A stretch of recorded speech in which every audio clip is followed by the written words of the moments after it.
Assalamualaikum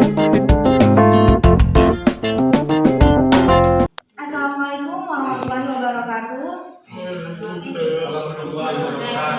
Kami dari kelompok 3 ingin menjelaskan tentang bioteknologi kesehatan teknologi bayi tabung.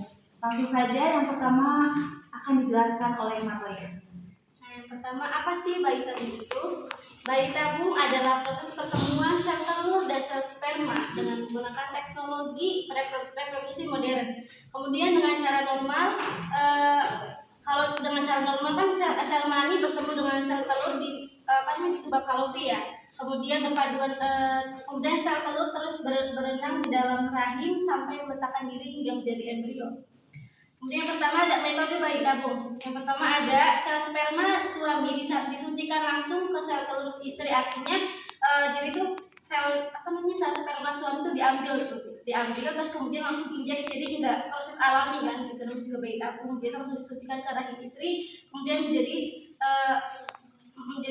menjadi pertumbuhan embrio, jadi gitu di rahimnya. Terus yang kemudian ada sel sperma berasal dari suami, sel telur berasal dari istri, kemudian ditanamkan ke dalam rahim istri. Jadi pertemuan sel sperma sama sel telurnya tuh di luar, jadi pakainya di dalam laboratorium, jadi dipakai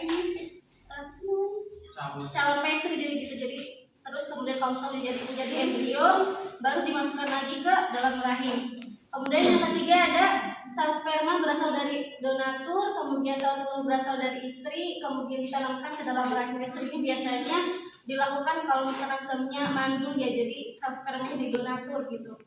Terus langsung terus sel telur kemudian ditanamkan, jadi sel sperma dari dari donatur itu diambil terus diinjeksikan ke dalam rahim. Terus yang selanjutnya akan dibacakan oleh Alfa. Oke, selanjutnya untuk metode bayi tabung mungkin saya tanya sedikit. Oh iya. Yang keempat, sel sperma berasal dari suami, kemudian sel telur berasal dari donor dan ditanamkan ke dalam rahim istri. Hal ini kalau yang keempat dari sel telur donor itu kalau misalkan si istri mempunyai masalah di bagian ovulasinya, jadi dia tidak bisa menghasilkan sel telur, tetapi rahimnya masih bisa untuk mengandung. Lalu untuk yang kelima, sel sperma berasal dari donor, kemudian sel telur berasal dari donor, kemudian ditanamkan ke dalam rahim istri. Untuk yang kelima, untuk laki-lakinya misalkan dia tidak mandul, lalu untuk perempuannya dia tidak bisa menghasilkan sel telur yang sehat, tetapi untuk rahimnya masih bisa untuk mengandung. Terus yang keenam, sel sperma berasal dari suami dan sel telur berasal dari istri, kemudian ditanamkan ke dalam rahim wanita lain.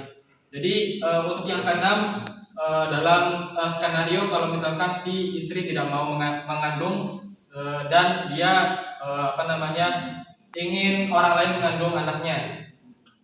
Terus yang ketujuh, sel sperma berasal dari suami dan sel telur berasal dari istri, kemudian ditanamkan pada istri yang lainnya. Nah, yang terakhir ini mirip dengan poin yang keenam, hanya saja lebih ke orang yang mempunyai istri lebih dari satu. Jadi ya gitu. Lanjutnya untuk alasan melakukan bayi tabung. Selanjutnya di sini yaitu ada alasan mengapa sih seseorang itu harus melakukan bayi tabung. Yang pertama yaitu ada gangguan produksi atau fungsi sperma. Jadi jika seseorang itu mengalami gangguan produksi atau si fungsi spermanya itu nggak berfungsi dengan baik, kan itu akan mengakibatkan menyulitkan membuahi suatu sel telur. Nah, yang kedua yaitu ada kerusakan atau penyumbatan Fallopi. Nah, kerusakan atau penyumbatan Fallopi ini jika terjadi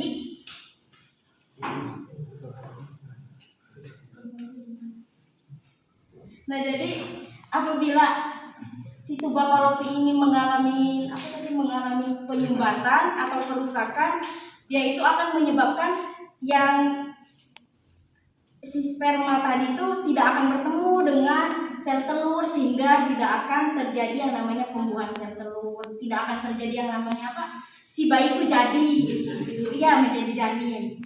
Selanjutnya yaitu ada gangguan pada ovulasi. Nah, sama halnya seperti gangguan pada ovulasi kan, yang gangguan ovulasi itu biasanya terjadi di perempuan tuh, di wanita. Nah, yang gangguan si ovulasi tuh ya sama aja sama kesuburan si wanita tuh. Nah, sama aja kayak halnya pas pada saat kita menstruasi tuh. Nah kan, ya kadang kita nggak lancar tuh. Nah sama halnya ini kalau seandainya si wanitanya tadi, si ovulasinya tadi gangguan, maka akan sulit juga untuk dia bukan menghasilkan, iya akan membuahi sel telur tadi. Selanjutnya itu ada endometriosis. Nah, yang dimaksud dengan endometriosis itu yaitu gangguan kesehatan yang terjadi karena adanya pertumbuhan jaringan yang tidak normal jadi itu tuh di luar rahim tuh ada tumbuh kayak kista warna coklat tuh gitu. Nah, jadi itu mengganggu juga. Terus yang kelima yaitu ada sterilisasi pengangkatan tuba sebelumnya. Nah, yang dimaksud dengan sterilisasi pengangkatan tuba sebelumnya yaitu merupakan suatu operasi tuba fallopi. Nah, jadi si tuba fallopinya tuh dipotong, ya diambil, yang mengakibatkan penyumbatan atau gangguan mekanisme sel pada saluran tuba, mencegah sel sperma itu membuahi sel telur. Dan yang selanjutnya yaitu adalah mengalami fibroid rahim. Nah, yang dimaksud dengan mengalami fibroid rahim ini adalah dia itu dapat mengganggu implantasi sel telur yang dibuang. Selanjutnya yaitu ada proses pelaksanaan bayi tabung. Untuk bagian proses pelaksanaan bayi tabung dibagi menjadi sederhananya 4. Pertama itu pemilihan sel telur dan sel sperma. Nah, di sini si istri itu akan dirangsang menggunakan hormon dalam keadaan seksual. Jadi dia biar menghasilkan oosit. Nah, oosit yang sudah matang diambil dari rahim istri, lalu dipertemukan dengan sel sperma di laboratorium. Masuk ke poin kedua. Ketiga, sel telur dan sel sperma diinkubasi. Nah, dalam laboratorium ini lingkungannya itu disesuaikan dengan rahim manusia ya. Jadi dia akan mengalami pembelahan sel. Nah, alasan kenapa 5 hari karena itu adalah waktu terbaik dalam pembelahan sel dan juga waktu yang aman gitu. Lalu setelah diinkubasi sekitar 5 hari, embrio tersebut diimplementasikan ke dalam rahim. Lalu dimonitoring kadar hormon dalam istri untuk memastikan apakah istri benar hamil atau misalkan gagal. Gitu. Selanjutnya faktor resiko. Selanjutnya itu ada faktor resiko bayi tabung. Nah, yang pertama itu ada peningkatan stimulasi induk telur.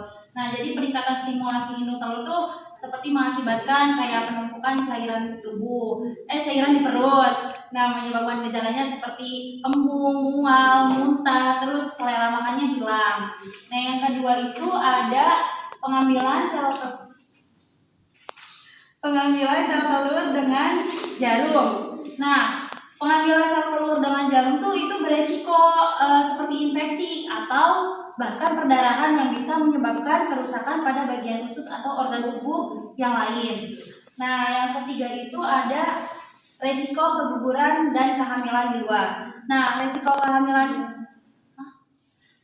keguguran dan kehamilan di luar itu tuh jadi embrio yang sudah diinjeksi menempel di rahim tapi itu di luar rahim, akhirnya kan berakibat keguguran dan kehamilan di luar rahim.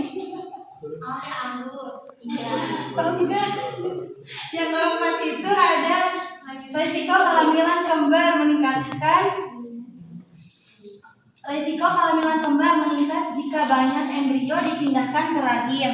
Nah, jadi kalau ingin kehamilan kembar itu yang mengambil embrionya itu harus banyak. Nah, tapi penentuan jumlah embrio juga dilihat dari si usia istri. Nah, kalau istri sudah sudah tua, beresiko persalinannya itu prematur. Nah, yang kelima itu resiko lain termasuk biaya, terus kelelahan fisik, dan stres emosional selama proses bayi tabung, ya seperti halnya kayak kehamilan normalnya.